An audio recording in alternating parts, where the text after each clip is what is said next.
ঘটে গেল 21শে মে থেকে 2রা জুনের মধ্যে, যে 21শে মে যেই রাস্কেলদের কাছে দেশ দিয়ে সেনাপ্রধান ওয়াকারুজ্জামান একা হজে যাওয়া নিরাপদ বোধ করছিলেন না,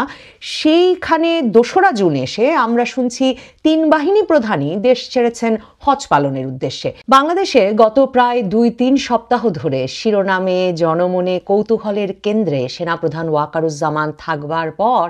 এখন হঠাৎ করেই সংবাদ মাধ্যমে, মানে বিদেশি সংবাদ মাধ্যমে এবং সামাজিক যোগাযোগ মাধ্যমে এমন খবর বেরিয়ে আসছে যে সেনাপ্রধান ওয়াকারুজ্জামান সস্ত্রীক, বিমান বাহিনী প্রধান air chief marshal Hasan Mahmud Khan এবং নৌবাহিনী প্রধান অ্যাডমিরাল মোহাম্মদ নাজমুল হাসান, অর্থাৎ 3 বাহিনী প্রধানই এখন মক্কার উদ্দেশ্যে রওনা হয়েছেন হজ পালনের উদ্দেশ্যে।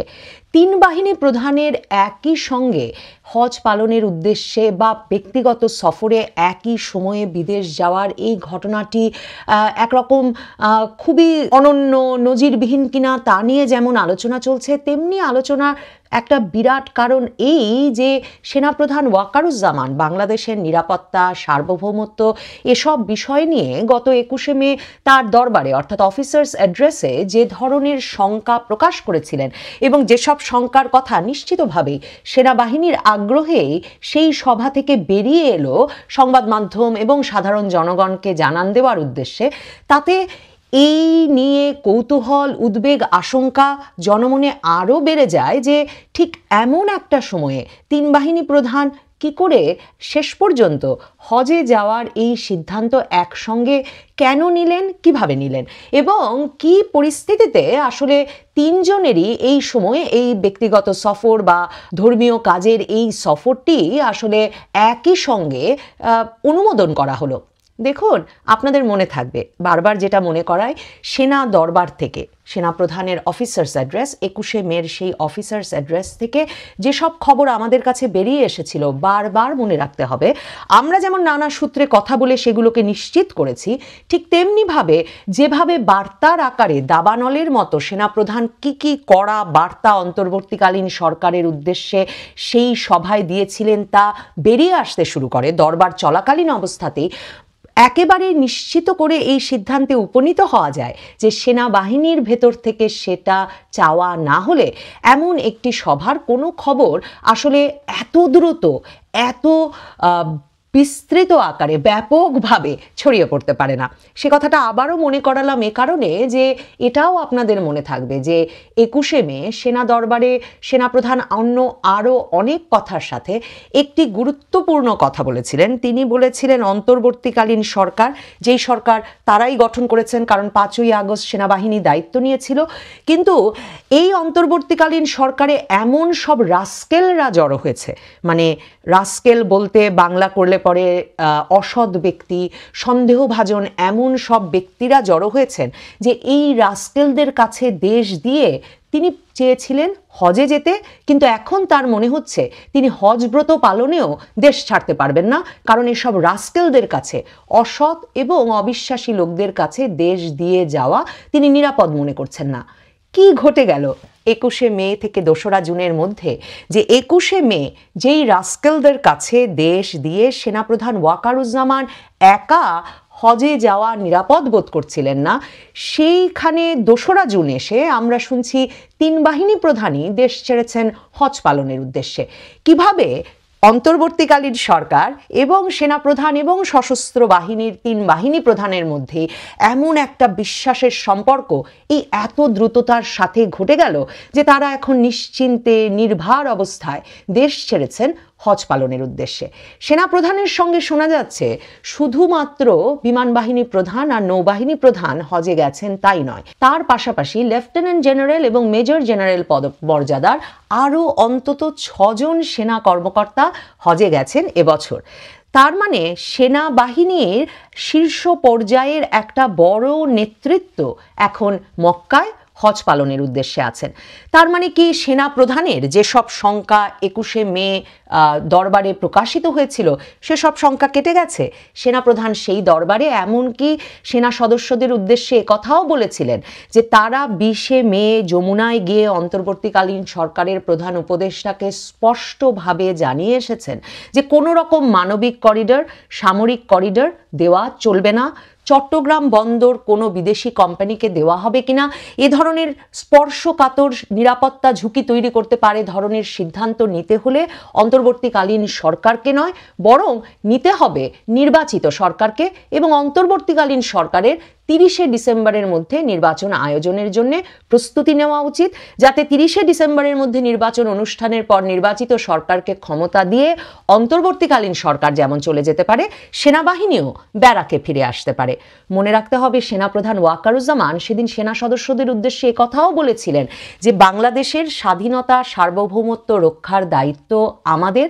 সশস্ত্র বাহিনীর, এবং সশস্ত্র বাহিনীকে পাশ কাটিয়ে নিরাপত্তা ঝুঁকি তৈরি করতে পারে এরকম কোনো সিদ্ধান্ত অন্তর্বর্তীকালীন সরকার নিলে তা সশস্ত্র বাহিনী বরদাস্ত করবে না। কারণ সেনাপ্রধান বলেছিলেন দেশের একটা অংশ, ভূখণ্ডের কোনো অংশ যদি একবার হাতছাড়া হয়ে যায় তাহলে সেই ভূখণ্ড ফেরত পাওয়া প্রায় অসম্ভব হয়ে পড়ে। এই প্রত্যেকটি কথা সেই দরবার থেকে সেনা কর্মকর্তাদের বিভিন্ন সূত্রে বাংলাদেশ জুড়ে সংবাদ মাধ্যমগুলোর কাছে ছড়িয়ে পড়েছিল। মনে রাখতে হবে সেনাপ্রধান তার মানে 21শে মে এমন একটা শঙ্কার মধ্যে ছিলেন যে এই অন্তর্বর্তীকালীন সরকার বাংলাদেশকে এমনকি এমন কোনো ঘটনার সঙ্গে জড়িয়ে ফেলতে পারে মানবিক করিডর, সামরিক করিডর দেওয়ার নামে, যার ফলে বাংলাদেশের ভূখণ্ড হারানোর শঙ্কা আছে, এবং একবার ভূখণ্ড হাতছাড়া হলে সেই ভূখণ্ড ফেরত পাওয়া যায় না। গত 21শে মে থেকে 2রা জুন এই 10-12 দিন সময়ের মধ্যে কি ঘটে গেল যে এসব শঙ্কা কাটিয়ে উঠতে পারলেন জেনারেল ওয়াকারুজ্জামান? এর মধ্যে মনে রাখতে হবে ডক্টর মোহাম্মদ ইউনুস ছিলেন জাপান সফরে। কাজেই ডক্টর মোহাম্মদ ইউনুসের তরফে বা ডক্টর মোহাম্মদ ইউনুসের সঙ্গে সেনাপ্রধানের এমন কোনো আলাপ আলোচনা বা আস্থার সংলাপ তৈরি হয়েছে এই সময়ের মধ্যে, সেটা বিশ্বাস করা মুশকিল। ডক্টর মোহাম্মদ ইউনুসের তরফে আনুষ্ঠানিকভাবে আমরা সর্বশেষ প্রতিক্রিয়া জানি এই সেনা দরবারের এই যে ভারতীয় আধিপত্যবাদ আসলে বাংলাদেশের মূল সংকট, এবং ভারত ষড়যন্ত্র করছে ডক্টর মোহাম্মদ ইউনুসের সরকারকে পারলে একদিনের মধ্যে ধ্বংস করে ফেলতে। কাজেই সেই ভারতীয় আধিপত্যবাদ বা ষড়যন্ত্র থেকে আমাদের সচেতন থাকতে হবে। আর ডক্টর মোহাম্মদ ইউনুসের উপদেষ্টা আসিফ মাহমুদ সজীব ভুইয়া ফেসবুকে স্ট্যাটাস দিয়ে লিখেছিলেন যে সেই ষড়যন্ত্র, খাল কেটে কুমির আনার কাজটি একসঙ্গে করছে ভারত, বাংলাদেশ আওয়ামী লীগ এবং উত্তরপাড়া বা ক্যান্টনমেন্ট। তাহলে এটা যদি অবিশ্বাসের সম্পর্কের ভিত্তি হয় অন্তর্বর্তীকালীন সরকারের সঙ্গে সেনাপ্রধানের কিংবা সশস্ত্র বাহিনীর, যে সশস্ত্র বাহিনী ভারতের এজেন্ডা বাস্তবায়ন করছে, আর ডক্টর মোহাম্মদ ইউনুস মনে করেন যে তার সরকারকে একদিনের মধ্যে ফেলে দিতে চায় ভারত, এবং ভারতীয় আধিপত্যবাদ তাদের ষড়যন্ত্রই অন্তর্বর্তীকালীন সরকারের সামনে সবচেয়ে বড় চ্যালেঞ্জ, তাহলে এই 10-12 দিনের মধ্যে এই এত বড় অবিশ্বাস এবং পারস্পরিক এই বড় ধরনের বিষোদ্গার এবং দোষারোপের ঘটনা থেকে কি ডক্টর মোহাম্মদ ইউনুসের সরকার এতটাই সরে এসেছেন যে ডক্টর মোহাম্মদ ইউনুস এবং সেনাপ্রধান ওয়াকারুজ্জামানের মধ্যে একটা নির্ভেজাল আস্থার সম্পর্ক তৈরি হলো, এবং নিশ্চিন্ত হয়ে সেনাপ্রধান ওয়াকারুজ্জামান বিমান বাহিনী প্রধান, নৌবাহিনী প্রধান সহ এবং সেনাবাহিনীর শীর্ষ কর্মকর্তাদের নিয়ে মক্কায় গেলেন হজ পালন করতে? মনে রাখতে হবে 11ই মে সেনাপ্রধানের যাওয়ার কথা ছিল মার্কিন যুক্তরাষ্ট্রে তার পূর্ব নির্ধারিত একটা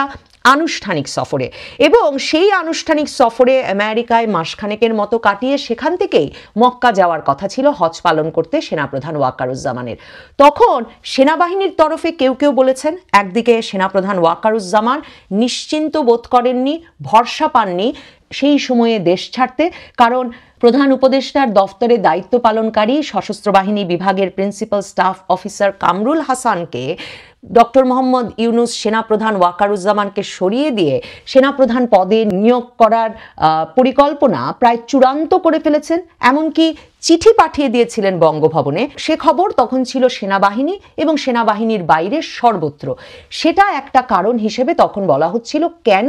সেনাপ্রধান ওয়াকারুজ্জামান তার মার্কিন যুক্তরাষ্ট্র সফর বাতিল করেছেন। অন্যদিকে অন্তর্বর্তীকালীন সরকারের তরফে নানা সূত্র থেকে সে সময় শুনেছিলাম যে ডক্টর মোহাম্মদ ইউনূস যেহেতু সেনাপ্রধান ওয়াকারুজ্জামানের ওপর আর ভরসা রাখতে পারছেন না এবং তাকে পরিবর্তন করে সেখানে লেফটেন্যান্ট জেনারেল কামরুল হাসানকে যেহেতু সেনাপ্রধান ওয়াকারুজ্জামানের জায়গায় তিনি বসাতে চাইছেন, কাজেই সেনাপ্রধান ওয়াকারুজ্জামান আর কোনো গুরুত্বপূর্ণ আনুষ্ঠানিক সফর করুন সেটি চাননি ডক্টর মোহাম্মদ ইউনূস, এবং সে কারণে ডক্টর মোহাম্মদ ইউনূস সেনাপ্রধান ওয়াকারুজ্জামানের মার্কিন যুক্তরাষ্ট্র সফরের অনুমোদন দেননি এবং তার 11ই মের সফরটি বাতিল করেছিলেন। দুটো ঘটনার যেটি সত্যি হয়ে থাকুক না কেন, এমন অবস্থায় কি ঘটে গেল 11ই মে থেকে 2রা জুনের মধ্যে কিংবা 21শে মে থেকে 2রা জুনের মধ্যে যে এবার 3 বাহিনী প্রধানকেই একই সঙ্গে ব্যক্তিগত সফরের অনুমতি দেওয়া হলো হজ পালনের উদ্দেশ্যে, সেটা একটা প্রশ্নই বটে। এবং তার চেয়েও বড় প্রশ্ন, 3 বাহিনী প্রধানই ঠিক কি ভরসা পেলেন, কিভাবে শঙ্কামুক্ত হলেন এই সময়ে একত্রে দেশ ত্যাগের বিষয়ে। আন্তঃবাহিনী জনসংযোগ পরিদপ্তরের ওয়েবসাইট কিংবা ফেসবুক পাতায় 3 বাহিনী প্রধানের দেশত্যাগের বা তারা 3 জনে মিলে হজে গেছেন, ব্যক্তিগত সফরে গেছেন, এ সংক্রান্ত কোনো খবর নেই। কাজেই খবরগুলো সবই সশস্ত্র বাহিনীর বিভিন্ন সূত্র আর যেটা বলছিলাম সোশ্যাল মিডিয়া আর বিদেশি মিডিয়ার বরাতে। এই খবর যদি সত্যি হয়ে থাকে তাহলে নিশ্চিতভাবেই সেনাপ্রধান ওয়াকারুজ্জামান যেই অবস্থানে থেকে তিনি সেনা কর্মকর্তাদের উদ্দেশ্যে এমনকি একথাও বলেছিলেন যে অন্তর্বর্তীকালীন সরকার তিনি গঠন করে দিয়েছিলেন, তাদেরকে নিরাপত্তা দিয়েছিলেন, আর অন্তর্বর্তীকালীন সরকার বিদেশ থেকে তাকে মারার জন্য লোক উড়িয়ে এনেছে, এমন অভিযোগের তীর তিনি যেই অন্তর্বর্তীকালীন সরকারের উদ্দেশ্যে ছুড়ে দিয়েছিলেন 21শে মে, যাতে ধারণা করা হয়েছিল বিদেশ থেকে উড়িয়ে আনা লোকটা নিশ্চিতভাবেই খলিলুর রহমান, জাতীয় নিরাপত্তা উপদেষ্টা। এবং ওয়াকারুজ্জামান যখন বলেছেন যে ডক্টর মোহাম্মদ ইউনূস কাউকে উড়িয়ে এনেছেন সেনাপ্রধানকে মেরে ফেলার জন্য, তিনি বোঝাতে চেয়েছেন জাতীয় নিরাপত্তা উপদেষ্টা তাকে সরিয়ে লেফটেন্যান্ট জেনারেল কামরুল হাসানকে সেনাপ্রধান করবার যে ছক সাজিয়েছেন সেই ছকটির কথা।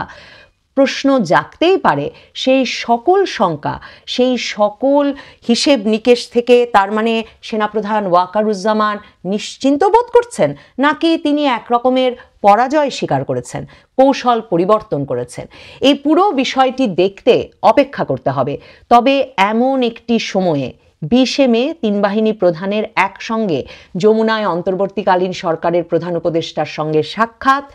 21শে মে সেনাপ্রধানের দরবারে অন্তর্বর্তীকালীন সরকারের উদ্দেশ্যে বলা কড়া বার্তা, এমনকি অন্তর্বর্তীকালীন সরকারে থাকা রাস্কেলদের কথা উল্লেখ করা, এবং